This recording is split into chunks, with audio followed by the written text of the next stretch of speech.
Good afternoon, everyone, and welcome to our webinar, Getting to Know Android Phones and Tablets, which is part of our Getting Started with Tech series here at the Champaign Public Library. My name is Jordan Neal, and I am the career librarian here at the library and your host for today. So thank you all for joining us. I first wanted to go over some Zoom features available to you. There are some buttons or icons at the bottom of your screen. On the far left, you have the options that control your sound or your speaker. Then in the middle, you have a couple of other buttons that control what you can do during this webinar. Don't worry about seeing your video. The only videos you can that can be seen here are me and our presenter, Rebecca. So back to the buttons, you'll see three. The first one is chat, which looks like a little comment bubble, and you're welcome to use chat to ask any questions for our instructor, and I'll relay the questions to her verbally. You can also ask us to repeat any demos, ask questions, or just have conversations with us. We also have a raised hand button. You could use this so we can unmute you so you can speak and ask your question out loud if you prefer. I believe someone's already demonstrated this for us. We understand that typing out a question might not be as easy as just speaking and asking your question, so that's definitely an option. Throughout the webinar, we will be pausing for questions, so you can interrupt us at any time, again, by typing in the chat or raising your hand. Live transcriptions are enabled. You can see them at the bottom. You can turn them off and on by hitting the little CC button.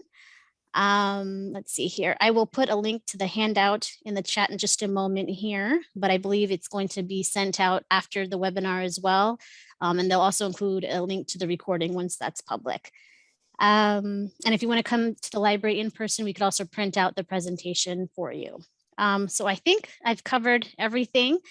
So I'll go ahead and turn it over to Rebecca Van Dusen, who is one of our amazing tech presenters here at the library. And once again, she will guide us today when it comes to getting started with our Android phones and tablets. So Rebecca, whenever you're ready, I'll turn it over to you. All right, thank you for that lovely introduction, Jordan.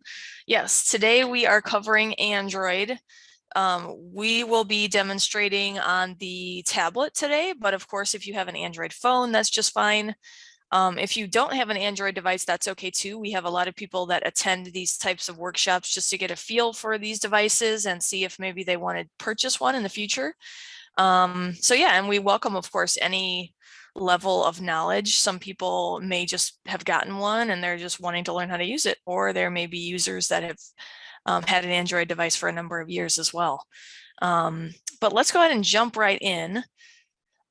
Let's go ahead and share my screen, and we'll share the PowerPoint here. And of course, Android is a little different than Apple in that there are more brands. So you might have an Android device and it might be a Samsung, it could be a Google device, it could be LG. So it could be any one of those brands or even a different brand. Basically, Android is not Apple. It's just a different operating system for a phone.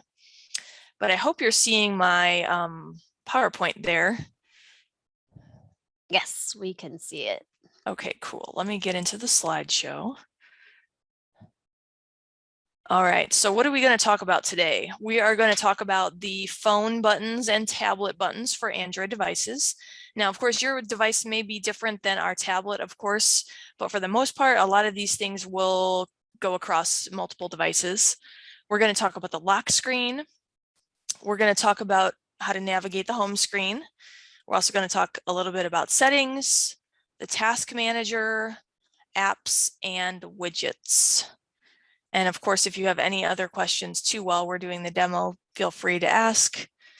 Right, so for us, of course, we're doing the demonstration on an Android tablet, but there are Android phones. So for instance, you'll see there's a Samsung phone up on the screen and a Sony tablet. We have a Samsung Galaxy tablet. That's our particular model. And again, like I was saying before, they do kind of go across brands. So you might encounter a Google phone that has Android on it. You might encounter a Sony tablet or an LG tablet. So they could be different brands rather than just Samsung. But I'd say Samsung is a pretty popular version of Android devices. All right, so let's talk about buttons. So you're going to have a couple of buttons on your device, most likely. Let me switch over to my camera view so that you can see while I'm pointing these out on my actual device here. So let me stop my share. I'm going to switch my video here. All right, so you should be seeing my tablet there. Yes, we can see it. Cool. So for us, we have a couple of buttons. So there's a couple of buttons that are on the top of the device. Let me see if I can show you what those look like.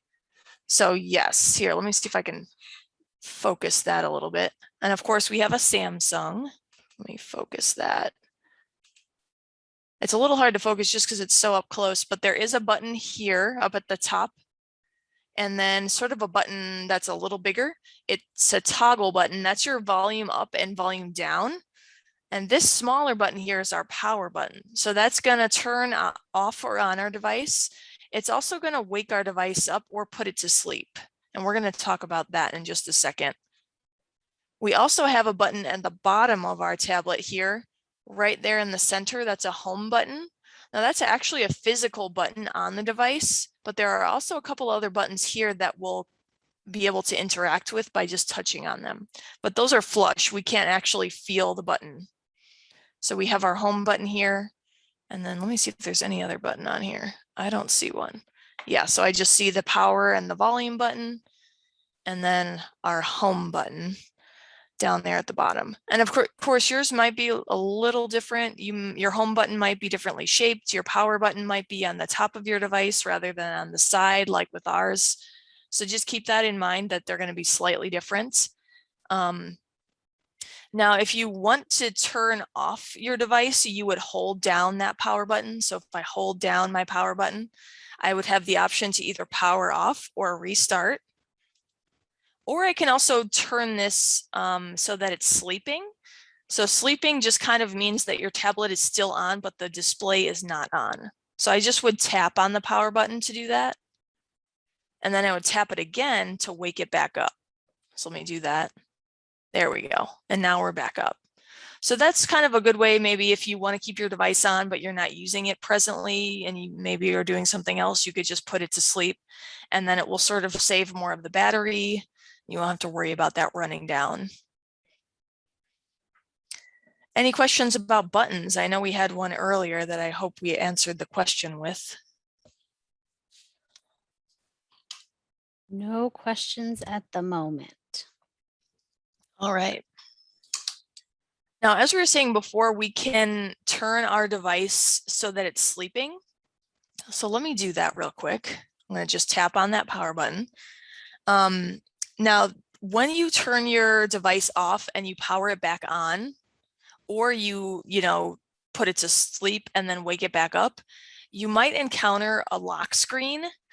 Let me switch back to my PowerPoint so you can see that. For me, it's not activating right now, but let me switch it to our PowerPoint and I can show you what a lock screen should look like.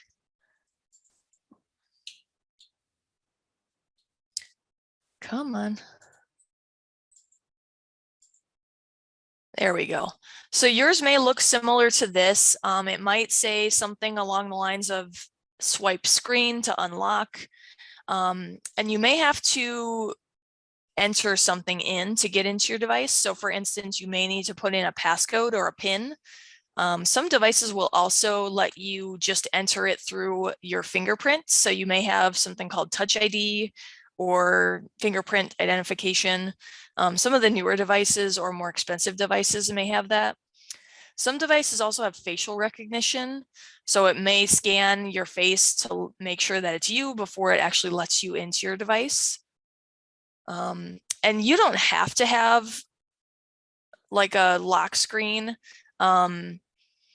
Some people will just, like if they're just using their device at home and they don't take it anywhere, they won't put a lock screen because, it's another step to get in.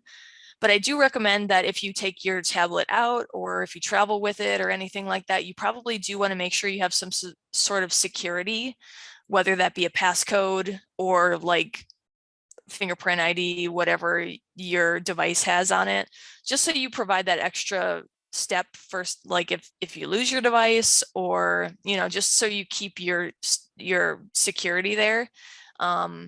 Yeah, most devices will come with that security measure in by default. So if you want to turn it off, you'll probably have to go into your settings, and we'll talk more about that when we talk about settings.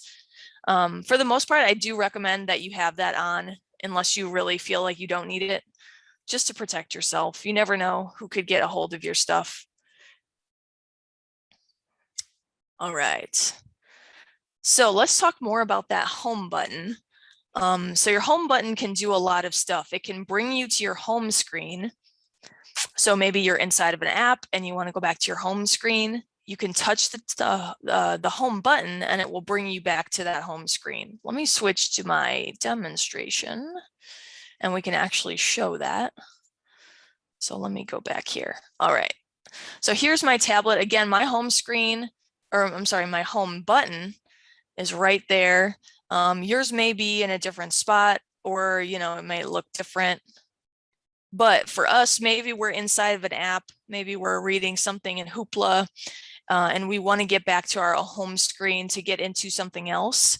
All we need to do is just tap on our home button. I know it's a little hard to see. Let me see if I can brighten this up a little bit and see that button. You can't really see it too well, but let me tap on it and we're going to go back home. There we go. Oh, my orientation is a little bit wonky. So again, you're just going to tap that home button. It's going to bring you back home. Let me get into, say if you were in your settings button or settings app, I keep saying button, settings app, you'll just hit your home button and you'll get back home. So again, your home screen is just going to have all of your apps in it. You'll also be able to do a couple things from here. You can do a search. You can change some of those settings quickly, and we're going to talk about that as well. Let me lower that a little bit. And your home button, you can also activate voice command. So if you have, for instance, your Google Assistant, you may be able to ask your Google Assistant a question. So for us, we have a Google Assistant button right up here on our home screen. Now you may not have this on your device, but ours does. So if we tap on that little microphone there, we can ask Google a question. So for instance, you could ask what the weather is today. Let's try that. What's the weather today? Today's forecast for Champaign is 70 degrees and sunny. So this is just using our location to figure out what our weather is. And of course, you could ask it to do anything really. It's just basically you're doing a Google search with your voice. And you can also use that bar there to actually search Google as well. So maybe you're looking for something and you want to just jump quickly into your Google search. You can do that right from there as well. Any questions about the home screen or the home button? No questions at the moment. Okay. So you may also notice down here at the bottom, there's a couple of icons as well as some little dots kind of above it. You'll see a white dot. It's hard to see, but it's actually in the shape of home. So like, for instance, like an actual house, or some people think that it looks like home plate, like baseball. That's that white dot there. This is giving us an indication that this is our first home screen. And if I were to swipe over, let me focus that again. If I were to swipe from this screen to the right here to our next screen, it's going to change that dot. Sorry, let me lower the brightness a little bit. It's going to change that dot to the next position. So it's kind of indicating to me that I'm on a different screen. You may have more than one dot. You may have more than two dots.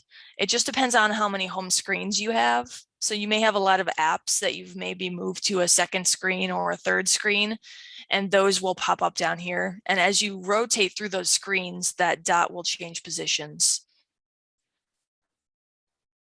Let me brighten that back up just a little bit. And then to the left of the home screen is another sort of icon. It looks like two lines. If I were to swipe to that line or tap on it, let's see what happens here. Come on. Oh, I think I accidentally hit some cameras. Let me go back.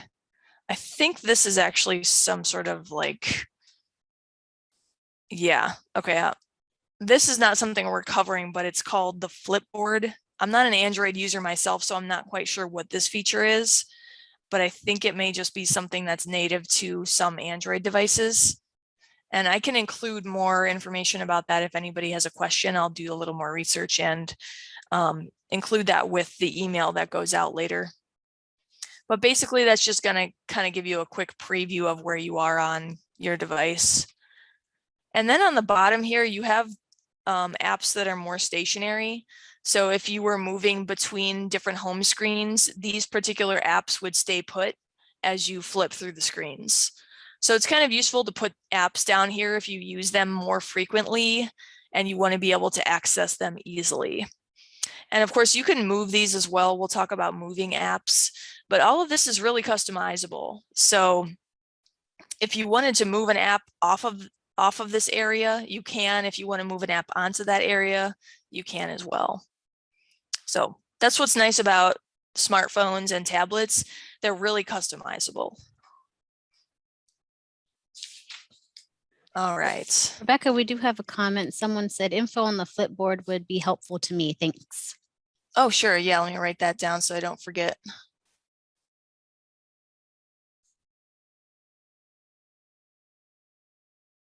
All right. So I'll definitely do a little more research on that and include that with the email that goes out to everybody.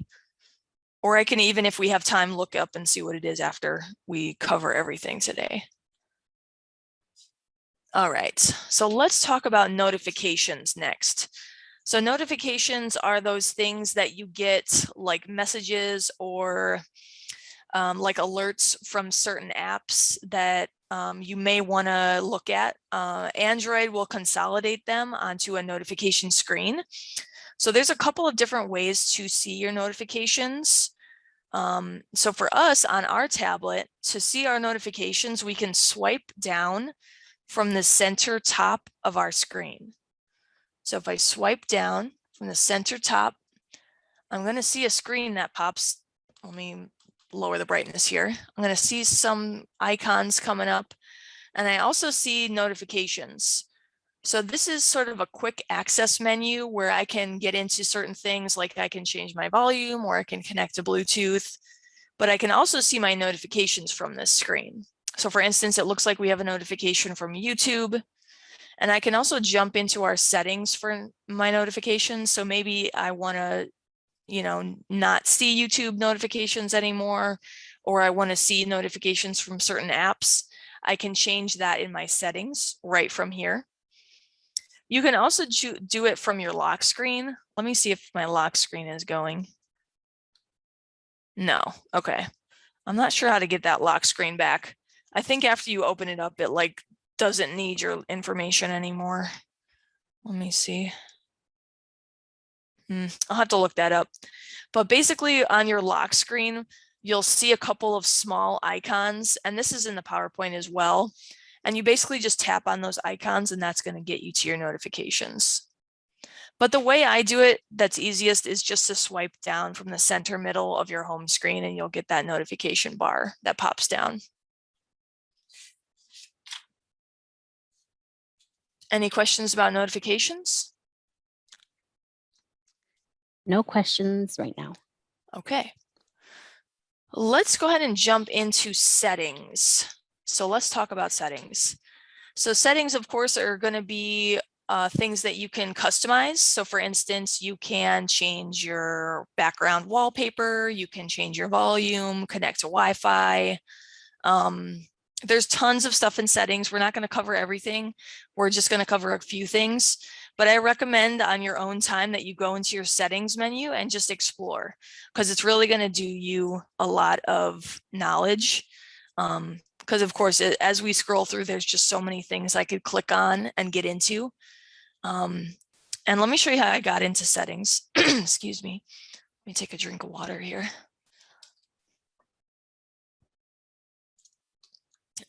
So for us, our settings button is right here on our home screen. It looks sort of like a gear, and this is sort of universal over a lot of different devices.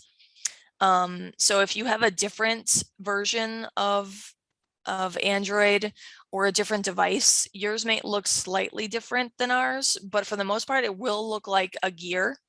And that's sort of the universal symbol. Even on Apple devices, it still kind of looks like a gear. So I would just tap on that to open it up.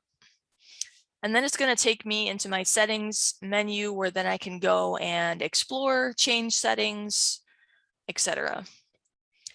So for here, like I was saying before, you can connect to the internet. So for instance, if we click our connections menu, we'll be able to connect to Wi-Fi. We can also connect to Bluetooth.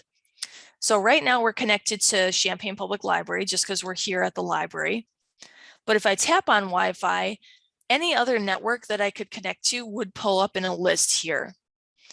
So for instance, if you're at home right now and you're in your Wi-Fi settings, you might see other networks pop up or even your own personal network that you could connect to. So yours may have a big list, a small list. It's just dependent on where you are. It's just gathering the other networks in your area. The same for Bluetooth. If you tap on Bluetooth and you turn it on, now Bluetooth is what you use to connect to something wirelessly. So for instance, Bluetooth, you can connect to headphones wirelessly, you can connect to keyboards, mice, TVs. Sometimes you can even connect to cars. So I have sort of a new-ish car. It's a 2017, but it has a Bluetooth connection. So I can actually connect my phone to my car via Bluetooth. So that may be something you could look into, and you can listen to music, you can listen to podcasts, or even like library materials. I listen to a lot of audiobooks through Bluetooth through my car. It's really convenient. So for us, what's coming up in devices is this JBL Flip. That is a speaker that we own at the library that we can connect to via Bluetooth. So if you go into your Bluetooth menu, of course, yours may look different depending on what's around you. And usually for Bluetooth, if I'm not actively using it, I will turn it off, just because if you have it on, it's going to try to seek out connections with devices and it may wear down your battery. So I usually keep mine off unless I'm directly connected to something or looking for a connection. Now, again, with connecting to something, keep in mind, you know, especially with Wi-Fi, there could be any Wi-Fi network out there that someone's created and they're trying to get people to connect. So keep in mind, if you're on your Wi-Fi networks list, there may be networks out there that are not safe. You may want to look into what they are if you're not sure about what you're connecting to. So, of course, ours is, you don't need like a password or anything to join, but some Wi-Fi networks do require a password. So keep that in mind. Yeah. Any questions about connections, either Bluetooth or Wi-Fi? No questions at the moment. Okay. Oh, I'm sorry.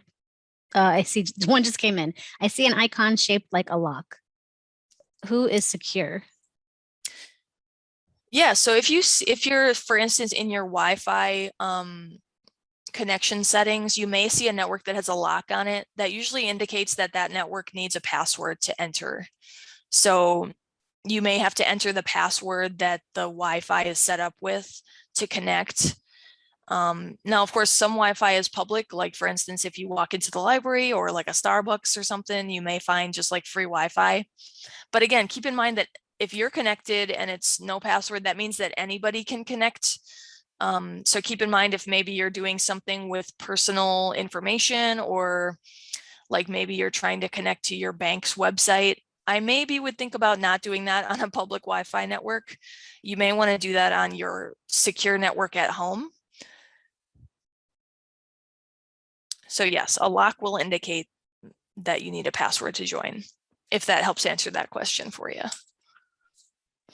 I believe so. Thank you. Yeah. And there is a pretty quick way to join as well. Like I was saying before, from our home menu, our home screen, I'm sorry, if you swipe down and you get to that quick access menu, let me lower the brightness a little bit. You're going to see some icons up at the top. So these are going to help us connect or disconnect from things. So this kind of icon that looks like almost like a radar or a signal, that's our Wi-Fi icon. If I tap on that and hold, that will bring us to our Wi-Fi settings. Let me go back. I can also turn it off just by tapping on it. So now that it's gray, that means I'm disconnected. If I want to connect again, I can tap on that until it's blue. It's going to connect to Champaign Public Library because that's what I was connected to. But if you're somewhere where you're not sure where the networks are, I would just go into your settings from the settings app instead of the quick access menu. You can also connect to Bluetooth. That's this sort of icon that looks like a bee with little wings in the back. Kind of almost looks like scissors too. That's the Bluetooth icon. So if I wanted to connect, I could just tap on that. I have a couple of other things I can do from this menu as well. Oh, that's weird looking. Let me see if I can fix that a little bit.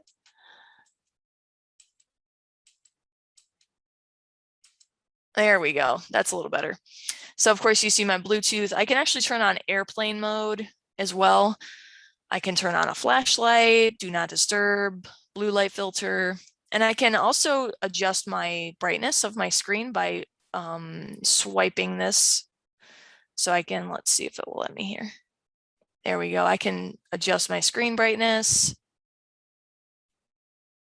Yours may look slightly different again, depending on your device, but this is just sort of a quick way to get in some of those settings that you use frequently.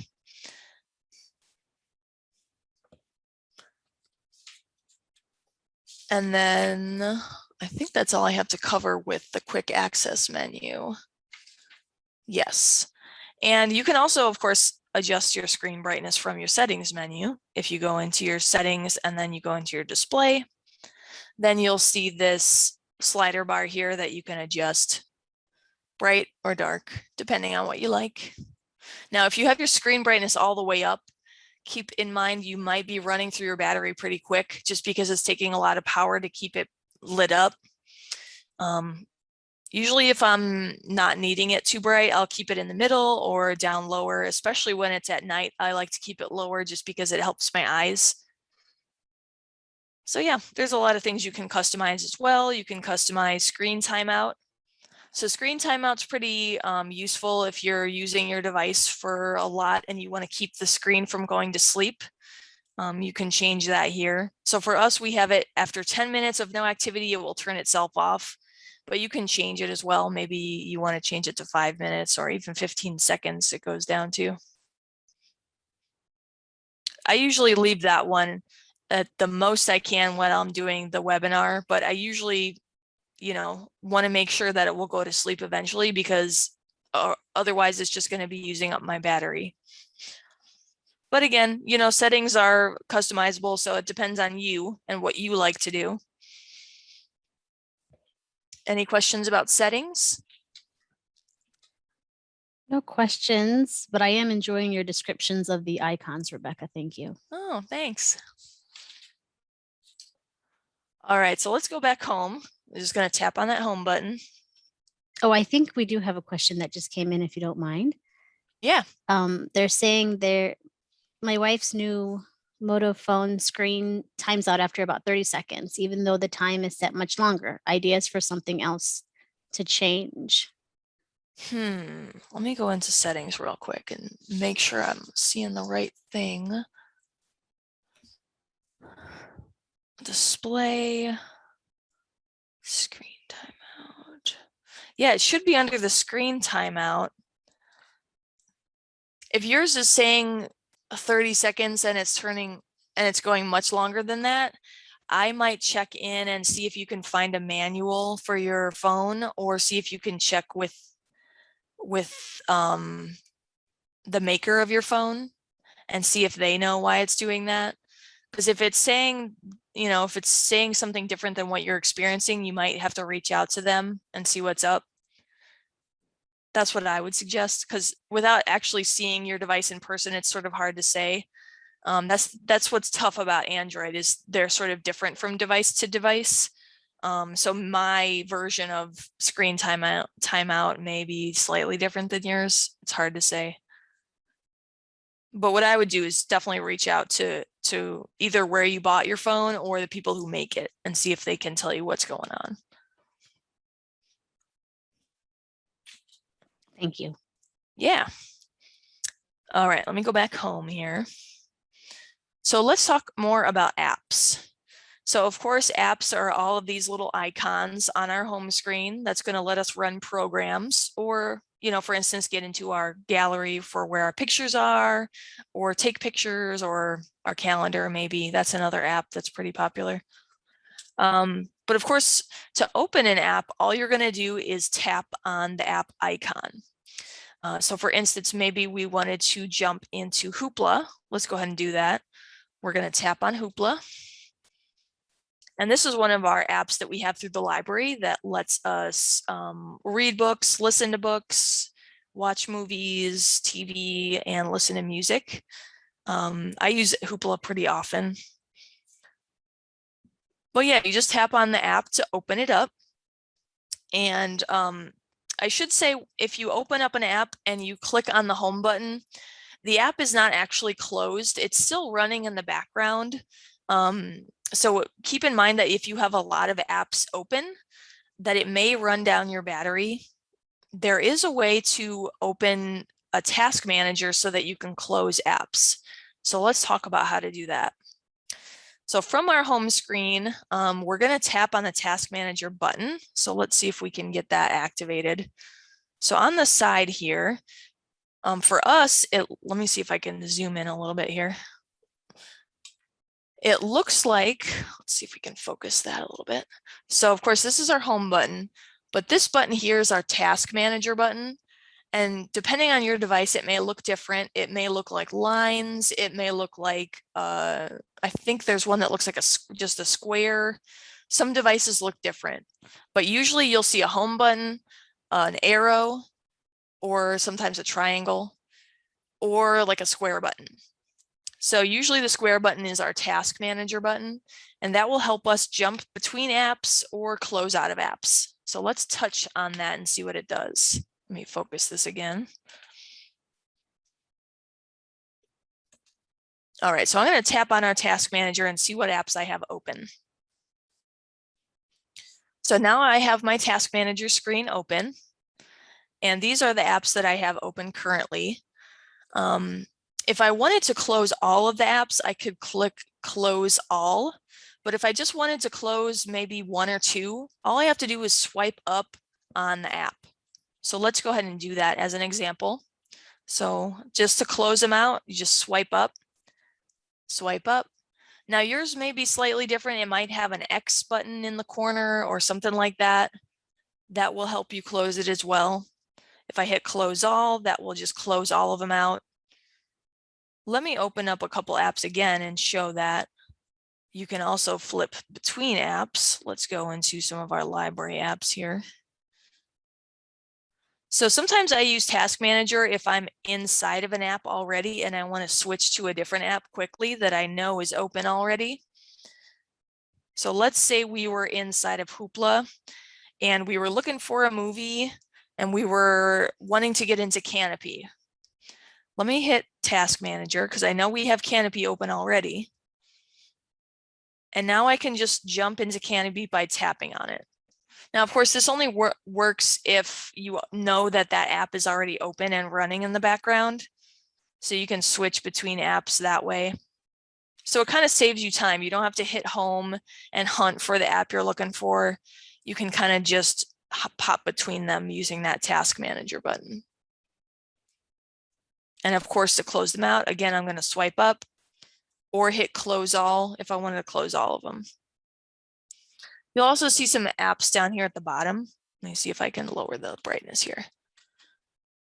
Some Android devices have these apps pop up as just sort of a quick way to get into some stuff, like a quick way to jump into your settings, or maybe you wanted to make a Google search or, you know, use your calculator. You can do that as well. And it looks like we can also search here. Let's tap on that. So I think that's going to do a search. Let's see. Let's type in Libby. So it's going to search our device. Let me brighten that up a little bit. It's going to search our device, but I think it might also search, let's see what happens, the internet. Okay, yes, looks like it's also searching the App Store, and you can also do search using Google. So maybe I wanted to search for Libby using Google. That's another way to do it from your task manager. Any questions about Task Manager? We'll give it a second. I don't see any questions at the moment. Okay, I think we're good. Okay. All right. So let's talk about how to move apps. So as I was saying before, there's a lot of ways you can customize your home screen. And one of the main ways is moving apps. So how do I move something? Basically, what you're going to do is you're going to tap on an app and you're going to hold it and then drag it to where you want it to go. So let's try to move, let's move the gallery app to somewhere new. So I am going to tap and hold. Now I'm using a pen that has a stylus on the end just because it's a little easier for me to do that rather than my finger. Moving apps is one of the things that I struggle with sometimes. Apps don't want to go to where they want to go when I do it. So it does take practice, even for me. So if I tap it, you're going to see this little menu pop up, and that's going to let you know that it's ready to move. And we're going to talk about a little more what this menu is, but right now we're just going to move it. So we're going to tap and hold, and then we're just going to move it to where it's going to go. So you'll notice it kind of pops up these little suggestions for where you could move it, and it's going to give me some space. So we can move it. Let's move it up in the top corner here. Once I'm ready, I can just let it go. And now it belongs in that corner. I want to clean this screen up a little bit. Let me move this one as well. There we go. So again, you're just going to tap and hold it. If I wanted to move something down here, I can do that as well. So maybe I wanted to put my calendar down there. I think it may be full. Let me move something off of there. So there are only a certain number of apps you can put. It looks like 1, 2, 3, 4, 5. So I can also move, maybe I wanted to move my camera off of there. You'll notice in the bottom here too, there's another app that's kind of gray with white dots in it. That is actually where we can jump into the list of all of the apps that we have on our device. So most devices will have that button. It sort of looks like, 9 dots. Yours may look slightly different depending on your device, but they should look pretty similar across devices, across brands, I should say. And of course, you can search for an app too, maybe like we were doing before. You could search for Libby and then pop right into Libby by just tapping on it.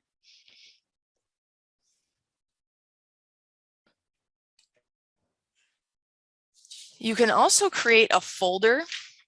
So for us, we have a couple folders up on the screen. Let me see if I can lower that brightness just slightly. So we have a folder with Google Apps in it. We have a library folder, Microsoft Office. So folders are super easy. It's similar to moving an app. What you're going to do is you're going to hold down on an app. So let's put the, let's create a folder that's got some other Google apps in it. So let's put Google Chrome and Google Drive together into their own folder. So what you'll do is you'll select the app you want to put in a folder and you're going to tap on it. Let's see, there we go.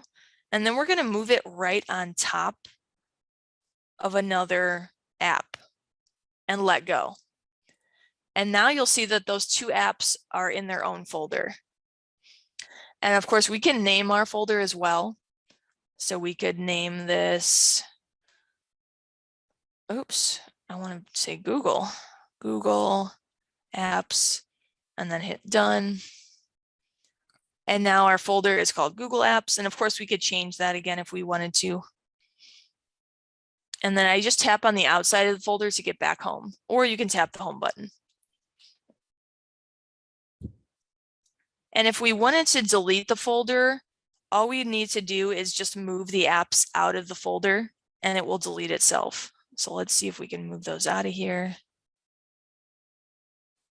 Come on. See, this takes practice. It should let me take it out. There we go. Looks like if I move it to the top right corner, it will let me do it. And of course, if I wanted to like add something into a folder after I created it, I can do that as well. So maybe I wanted to add something into the Google folder. I can just tap and hold and just drop it in there like that.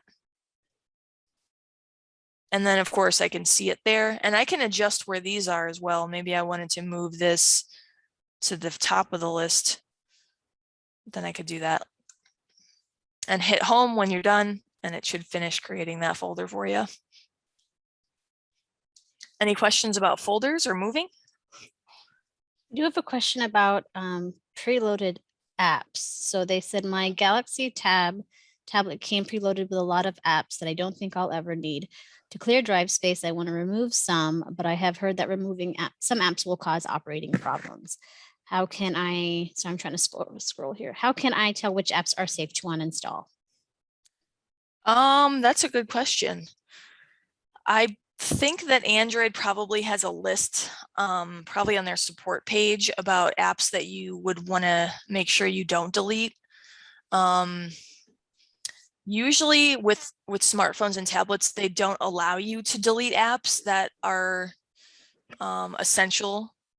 So I think maybe if we try to delete the settings app, let's do that and see what happens. I think that's exactly the case, Rebecca. Let me try actually and see what Hoopla is gonna. Yeah, okay. So deleting apps is, of course, something that you're going to want to do. So for example, if we hold down and see that menu on Hoopla, it says uninstall. But if we do the same thing for settings, which is of course essential to the device, right? It's not giving us an option to delete that. So usually you can kind of tell if it's essential for your device if it has no option to delete it. Like for us, of course, Hoopla is not going to be essential, so it's going to give us the option to uninstall it. And usually if you're not sure, I would say Google is your friend. Try to Google the app and see, you know, is X app required on my device? Is X app going to be okay to delete? Something like that. And we can help with those searches as well. If you're not sure, you can always send us, you know, your questions and we can try to make a determination of where you can go to look for that information. I'm sure that Google has some list somewhere. I'm not an Android user, so I'm not 100% sure, but they do have a good support page. But yeah, in my experience, if you're trying to delete an app that's essential, it just simply won't let you delete it. Yeah, I've been in the same boat. Like I just try to download or delete my phone app on my smartphone and it wouldn't let me do it. So yeah, usually they don't want you getting too far into the back end of things. It's more user friendly than a computer in that aspect, because I mean in the computer you could accidentally delete something, right, but with tablets it won't really let you. They say thank you. Yeah, you're welcome. Okay, let's go over that deleting app thing because we went over that pretty quick. Let's talk about how to delete an app. Again, what I would do is I would just tap on an app and hold down until that menu comes up. So let me tap and hold. Then I could, it's not giving me the option to uninstall, but let me click on app info and see what happens. Disable, let's see. Does it give me an option? It's just saying disable. What does that mean? I think disable may be the same as uninstall or delete. I'm gonna look more into that. Let me see if I try to delete Photoshop, what happens? So that's not even giving me an option. I think you can also get in through your Google Play Store and delete. Let me see.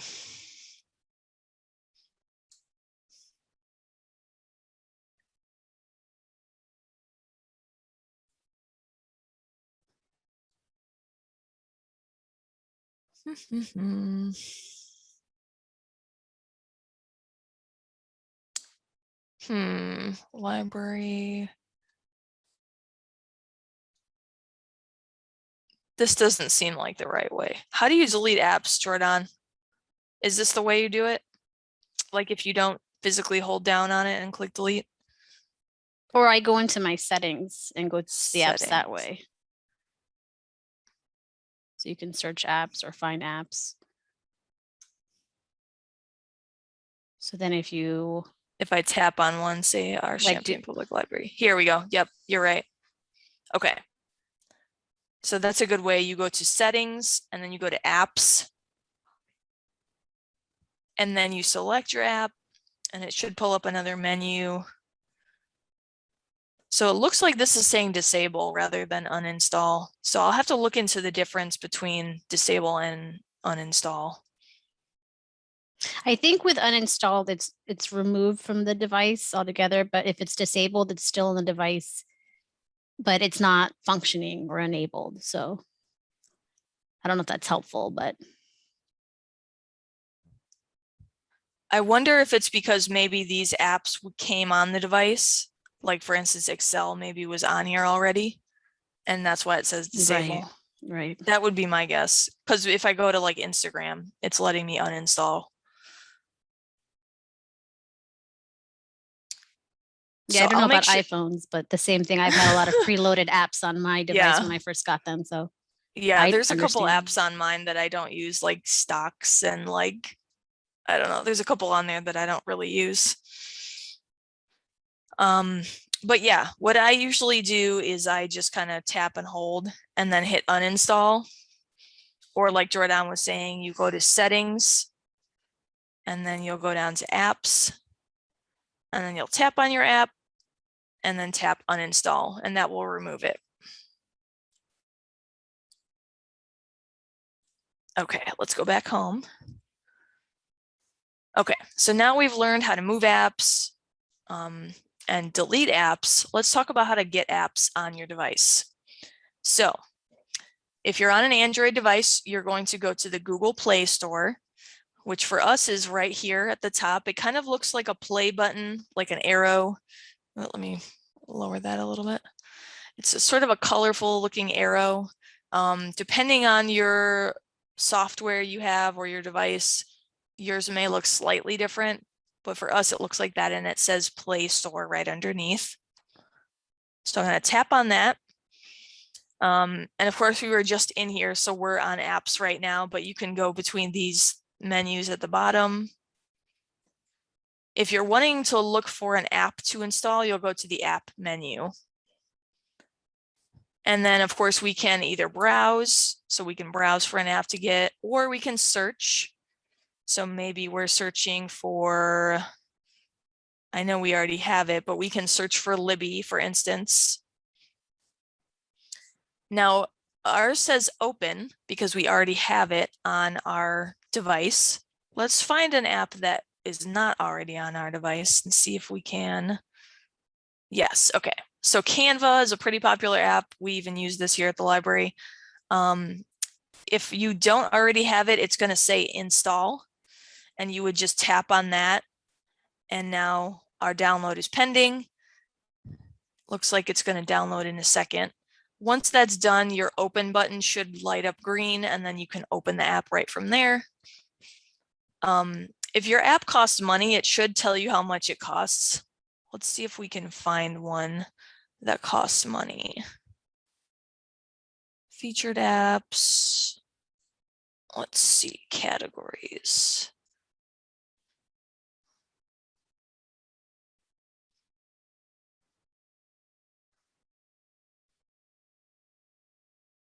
Most of these are free. Let me see if I can find something that's, is that one? Nope. It should tell you how much money it costs. Instead of saying install, it'll probably say like the amount. Here we go. So for instance, this Super Robot Brothers, it's $3.99. Yes, so it's got that price there. And of course that will charge your account. So usually when you set up a device and you start downloading through the Google Play Store, it might ask you for a payment. So it may ask you for a credit card. But yes, of course, if I were to tap on that $3.99 button, it may have me log in or enter my password for my device or for my Google account in order for me to download that app. And of course, with some apps, it may let you download the app for free, but it may eventually require you to pay for extra features. So portions of the app might be free, but for certain features, you may have to pay. So keep that in mind. I know that's true on Apple devices, and I'm sure that's true for Android devices as well. Any questions about the apps? It's not the App Store, it's the Play Store. Any questions about the Play Store? Someone is asking, please give some tips on how to avoid malicious apps. Sure. So there's a couple ways to kind of tell what, for me, what is a good app and what's a bad app. So first thing what is I will do a search on the app. So if you're unsure of an app, I will actually just Google search it and I'll check and see who's developing the app, what people are saying about the app. Because if it's an app that's made by a developer, maybe you're not familiar with, or maybe you look up the developer and they're not credible, or they've been known to put out things that are malicious, then you might find out that way. Let's jump into an app and see if I can find it on here. Let me see if, here we go. So I use this Merlin Bird ID as an example. But for us, when you do a search, you can always get more information about the app by tapping on it before you download it. So it will tell you the developer. So this one is Cornell Lab of Ornithology. So to me, that's already good because Cornell is developing it, right? You can contact them directly. So if you have a question about their app, you can get to their website. And usually what also helps me is seeing the reviews. So I'll check out the reviews of an app before I'll download it. And I'll also see how many reviews it has. So it looks like this one has 15,243 reviews, and they're mostly positive. So to me, that's saying that's a pretty good app. You'll see also there's over 1 million downloads. So to me, if this was a malicious app, that would be a lot of downloads. Usually malicious apps are not as used. You won't find as many reviews, or they'll all be bad reviews. Like with a popular app like this, I feel confident using it. But if it's maybe got like 4 reviews and they're all bad, and you maybe notice there's not a lot of downloads, I might be a little suspicious about it. And of course, I would definitely do a search on the developer of the app and just see what information is out there. That's what I usually go by. Now with the Google Play Store, it's more open to developers of apps than the Apple App Store. The Apple App Store kind of vets apps before they come onto their platform, but with Android, it's not the same. So you may want to do a little more research before you download an app that you're unsure of. I hope that helps answer your question. I'm sure that there's a couple more. Jordan, do you have any things that you look out for when you're downloading an app? Pretty much the same thing. A lot of the apps I think I like are very popular because I just borrowed them from others. But no, I agree with everything you've said. And they said thank you. Yeah, of course. And I think if you, let's see if there's any more stuff. See all reviews. There may be more information here. Let's see.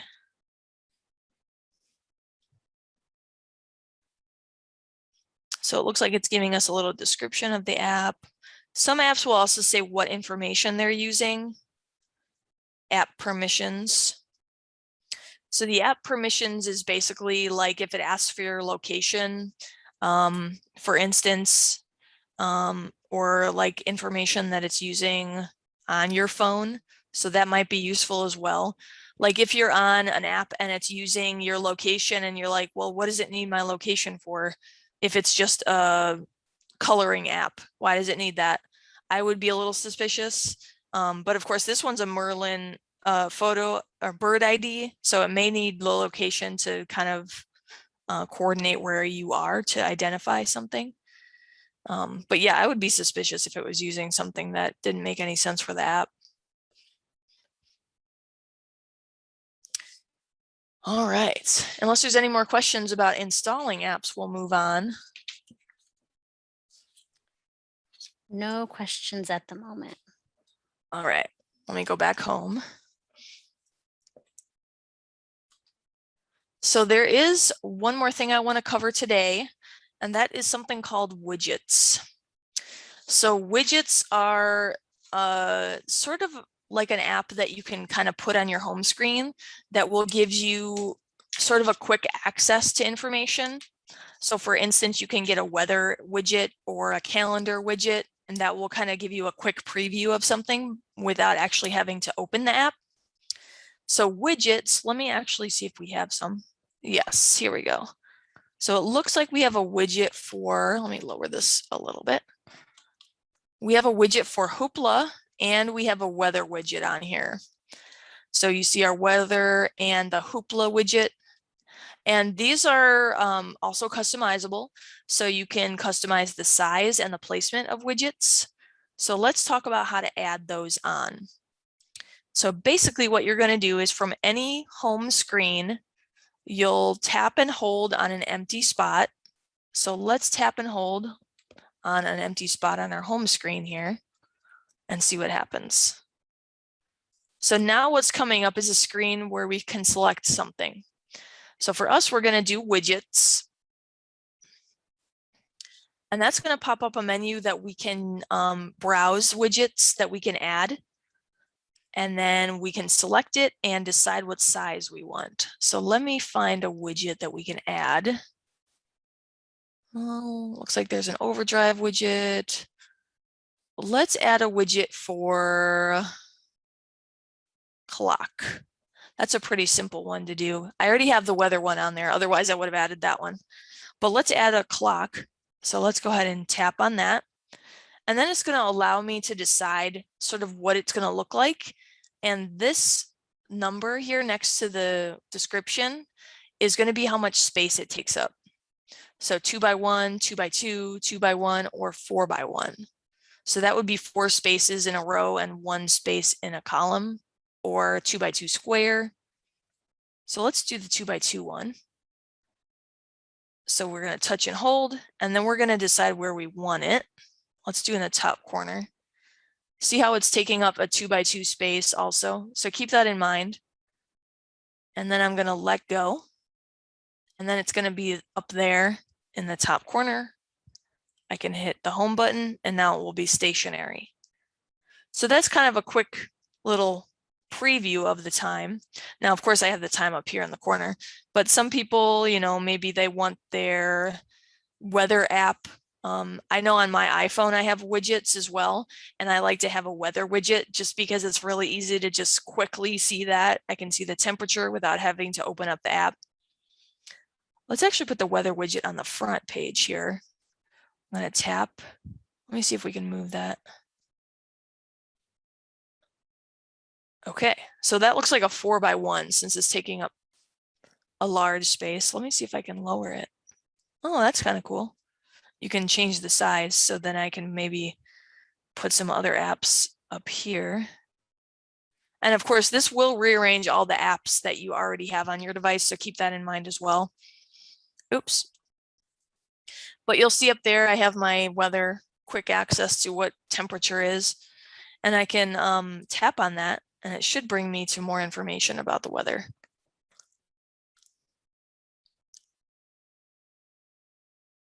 So yeah, I recommend widgets if you kind of want like that quick access. And of course, you can add them to any screen. So it looks like this Hoopla one is on the second home screen we have. And I can take that off. I just tap and hold and remove from home. Oop, let me. The Hoopla widget's kind of dark, so it kind of throws off the brightness. So all I did was did a tap and hold on the Hoopla widget, and I can hit remove from home if I want to delete that off of there. Now it's not going to delete the app, it's just going to delete that widget. So then I can go home. And now it's off of my app. Now I don't have it there on the second screen.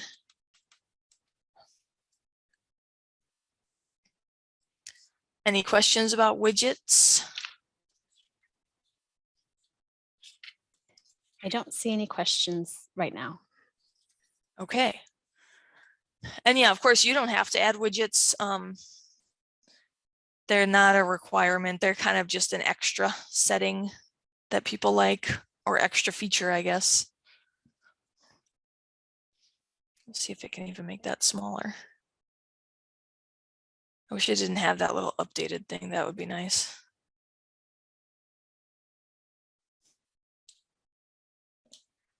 All right, I think that pretty much covers everything I had today, unless anybody had a more specific question or wanted me to demonstrate something again.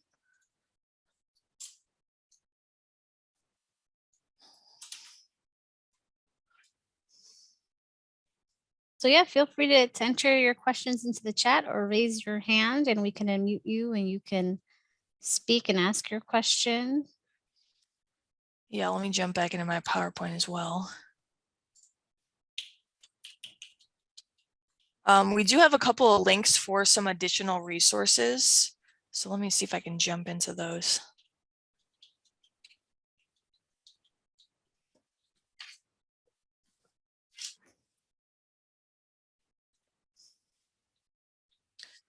Photoshop is weird when you get into Zoom. It doesn't let you jump to the one you want to go to.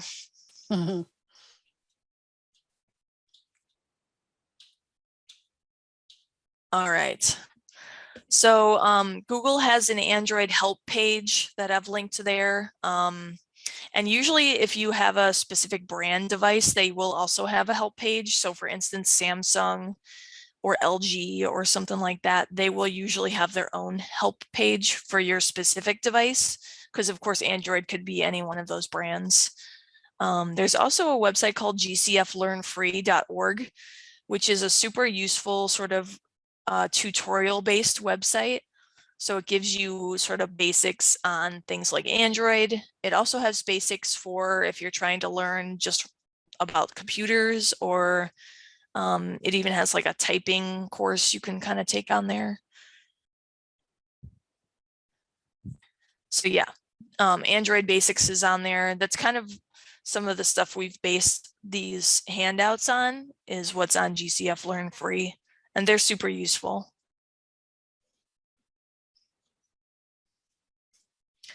So I see a question that says, how can I save something to an SD card on my Samsung? I think it would depend on your device.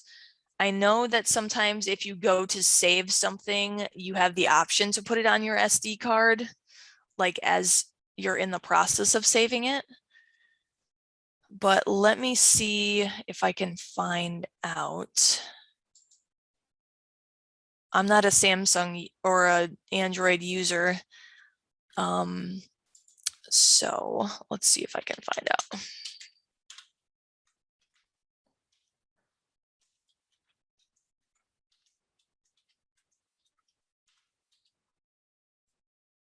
And this may depend on what type of device you have as well. So you're talking about how to move something that you already have on your device? I'm guessing. They're saying yes. Okay. Let me see.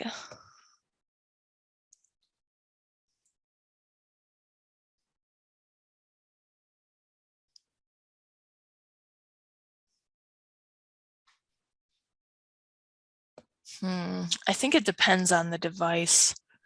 I think it also depends on the app as well. I'm trying to find here. It's saying if, like, say for your camera, you'd go into the settings and check into your storage. I'm trying to see if that's the case here. We're all learning together. Yes.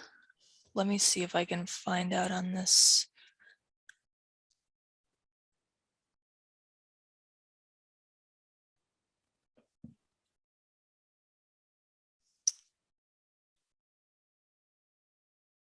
Let's see here. Thank you all for your patience. We might have to get back to it. I'm trying to, I see the, I'm just not, and I know every Android is different, but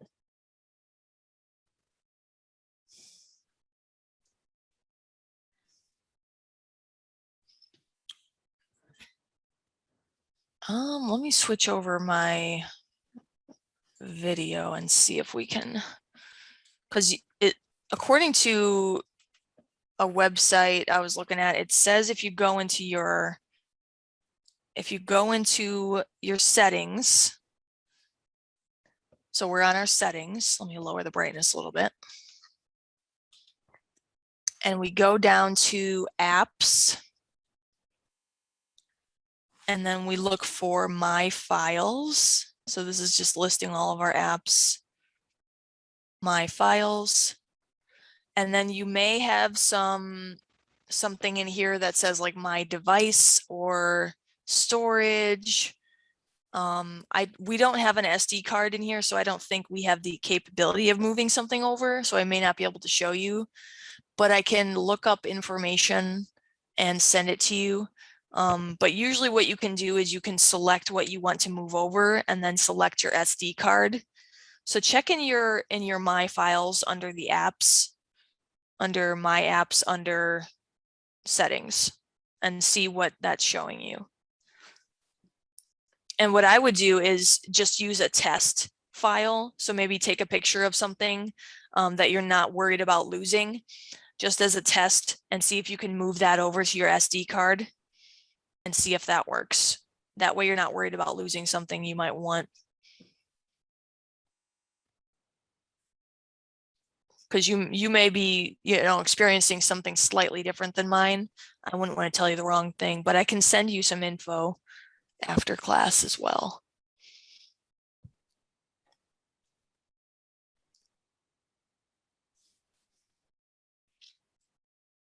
I hope that helps answer your question or gets you there, get you started.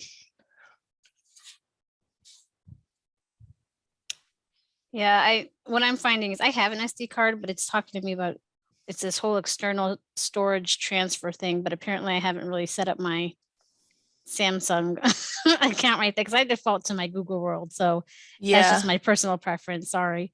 Yeah, I think that also depends on your defaults too, for sure. Because most of the stuff I think will default to saving to the device, and then it goes to the SD card if it's like full. But I think you can have a default to the SD card. There's probably a million ways to do it, but I can look up and let me write this down. I can look up and see if there's any like step-by-step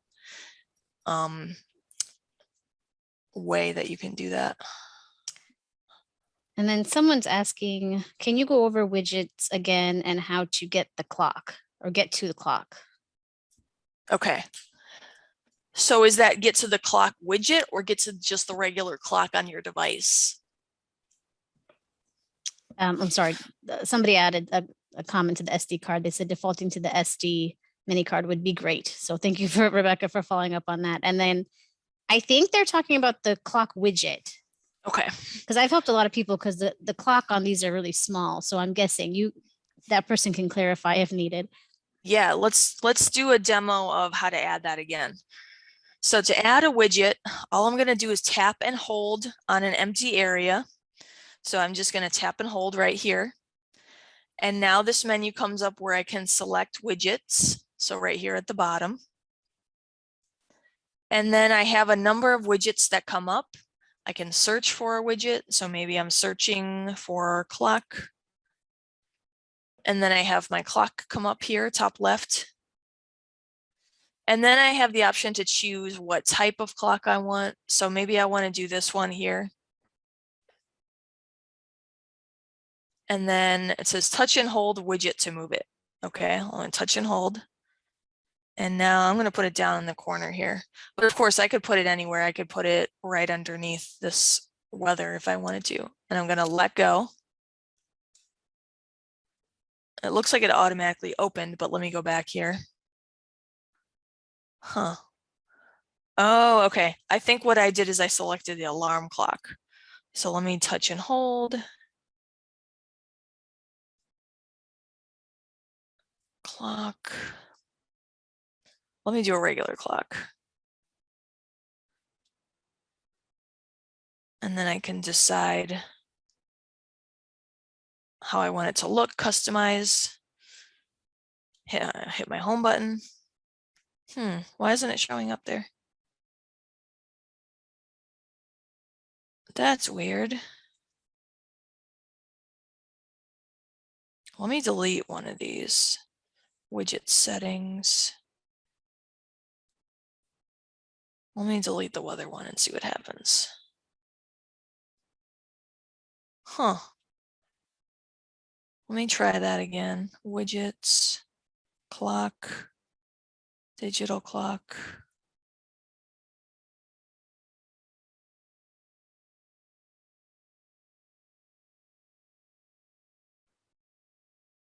There we go.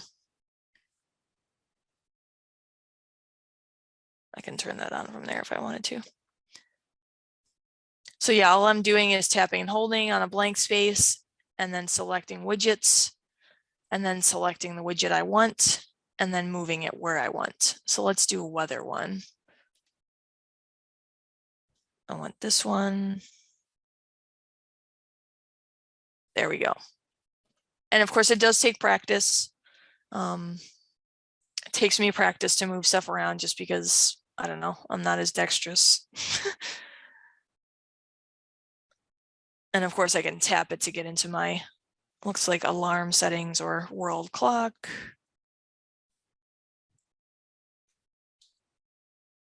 Does that help answer your question about widgets?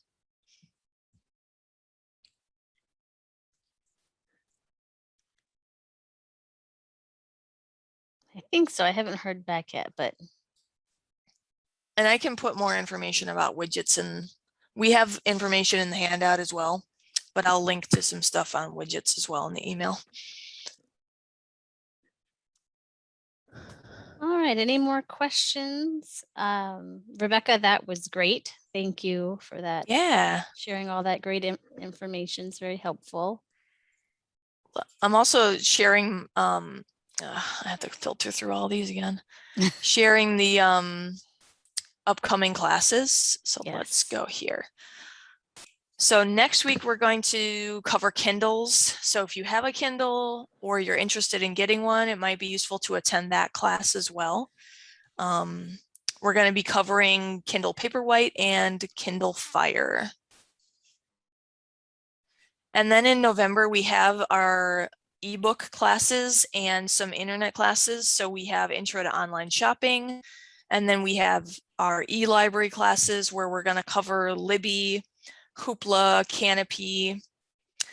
So if you're interested in the library apps that we have for getting books or movies or music, we also have magazines as well.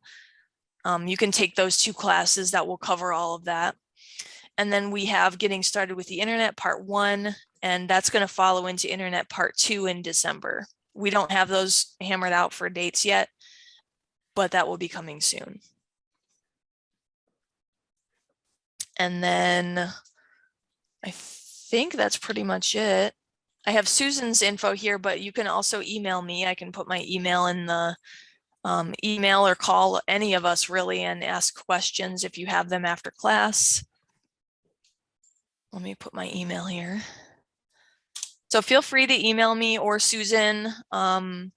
You can also email the library as a whole. If you email librarian@champaign.org, that will go to our reference desk, and the lovely people out there will help answer your question as well.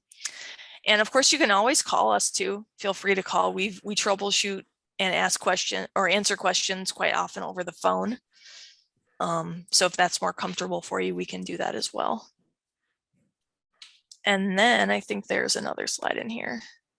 Yes, we still have our Book a Librarian service going on. So if you wanted to book a one-on-one consultation, like you wanted to have a more in-depth question answered, or you needed help with something one-on-one, you can do a Book a Librarian if you visit champaign.org/bookalibrarian, and you'll fill out the form, and one of our staff members will be in contact. And I think that's pretty much it. Let me stop my share here, switch my video.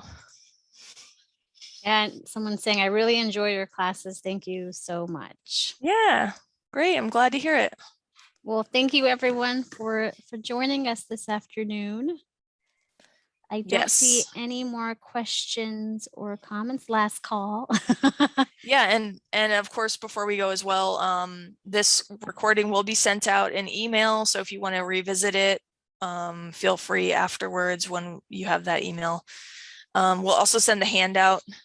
So what we've covered today. I think that's pretty much it. Okay, well, I think, someone's asking, can we save those recordings? So the recordings are up on YouTube. They can't be saved, but I don't expect that we'll take those down anytime soon. And of course, we always have the handouts. We do go over these classes pretty frequently as well. I think we do them once a season. So we have a summer, fall, spring. So at least once a season, we try to cover one of these topics. Yeah, they didn't realize it's on YouTube. Yes, it's available on the library's YouTube channel. Yes, if you go to champaign.org/YouTube, you should be able to find it.